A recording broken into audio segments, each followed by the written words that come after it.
one of these culprits from one of these school shooters is facing sentencing. We're talking about Parkland. Let's go to some of the things that are happening. First of all, warning again, there's gonna be audio and video of some of the devastation that happened that day back in 2018. So here we go. Is that the door to the classroom there? Yes.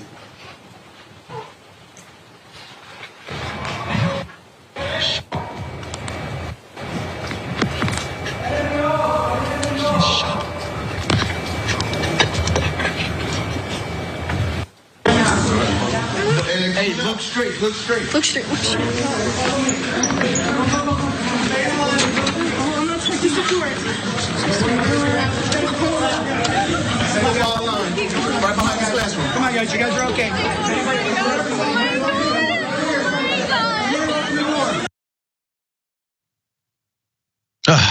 Some horrific sounds from that day at Parkland High School there, where Nicholas Cruz, as you saw from the beginning of that video there, plugging his ears because he didn't want to hear the sounds of the atrocities that he committed on that day. He's there in his sentencing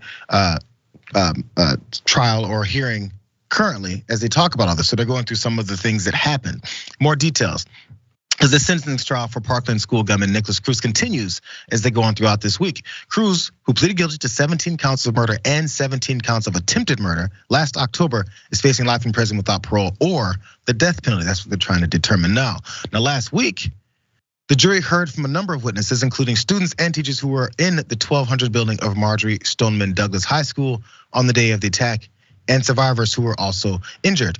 Also taking the stand were law enforcement officers who were the first on the scene and the medical examiner who performed autopsies on several of those who died. Again, think about the horrific nature of that scene and the trauma that those folks who had to see it, experience it, and try to help also went through. All of this because of this one gunman. Now, some of the family members did have to walk out as they heard this, so understand that as we listen to more that happened in this hearing. So again, another trigger warning there for you guys. Let's watch more.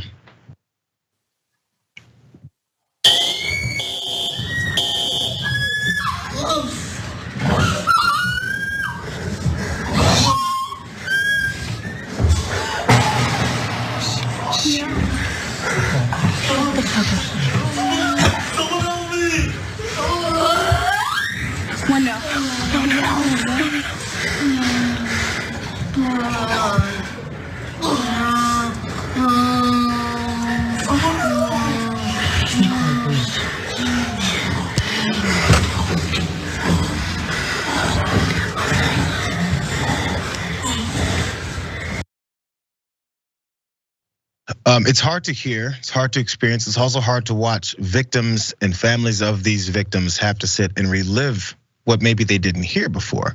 But you know what, it's one of those things that I think needs to be, for certain people, no, everyone does need to hear that. It's absolutely not necessary, but the people who continue to drag their feet, do nothing about it, and actually write it off as small things and just something that happens in America. The people who don't experience this type of gun violence probably have some cartoonish view in their head of what it sounds and looks like for things like this when people have these types of weapons in their hands. It's horrific. Now, I've never seen or heard either, but I've heard people describe it, and it's disgusting. Before we go to some of the details that talk about how they're trying to get him off his defense, of course, trying to get him some kind of lesser sentence here from all of this horrific stuff that we're hearing. First, Dan, your thoughts, man. Yeah, there's so much here, and it's graphic, it's terrible, but I think people who think that, oh, guns are just for hunting, and when you shoot people, it's like in Call of Duty, when you respawn in 10 seconds or so. Like, they need to understand, like, the last moments of human life are terrifying. It's terrible. It's it hurts to see, and to know these are young kids, their parents, seeing some of the survivors or the victims' families of the shooting in the courtroom. It just brings anything to your heart. But I think on that, like, we need to continue to make it clear that there are real life consequences to guns, because people seem to not believe that, or people seem to not care because they're politicians who still feel comfortable in spreading all of this pro-gun rhetoric. But in addition to that, one thing that stuck out to me in this case is how there's a kind of divide between Parkland survivors and just everyone who was involved in that onto whether or not the death penalty should be pushed for. And look, this is a case where you have the guy in the room caught red-handed. You know he killed and attempted to kill all these different many people, this would seem to be like the best case for the death penalty possible. It's not like where the government is trying to, the government might accidentally get the wrong person. But I ask people who are like in that position, who are rightfully angry and want to see justice done, is that putting that guy on death row, what does that do to bring any of the children who were killed back? What does that do to heal what the families have done, have the pain that they've gone through and will continue to go through? What does that do to deter other mass shooters? Absolutely nothing. So I'm not for giving this guy the death penalty. I am for this guy seeing justice, and I am for a country and the American public doing these families justice by actually making a difference on gun control and gun reform, rather than this silly little game that we play and entertain every 20 to 30 days when we decide that a mass shooting is worth making news. Yeah, I mean, the reasons for running these types of sounds again is for this impact, basically statements and moments in the courtroom, so they can be determined how serious of a thing this is. That's the purpose. And again, politicians need to be the ones that get this impact statement, because they're part of this process and part of this problem. So maybe they're maybe in agreement with some of these defense tactics from Cruz's defense, because this is what they want to do to try and lighten this sentence a bit. Wednesday's testimony ended with a Broward County Sheriff's Office detective, sorry, this is graphic 3, you guys. Detective detailing social media posts and searches made by Cruz leading up to the shootings at Marjory, Stoneman, Douglas.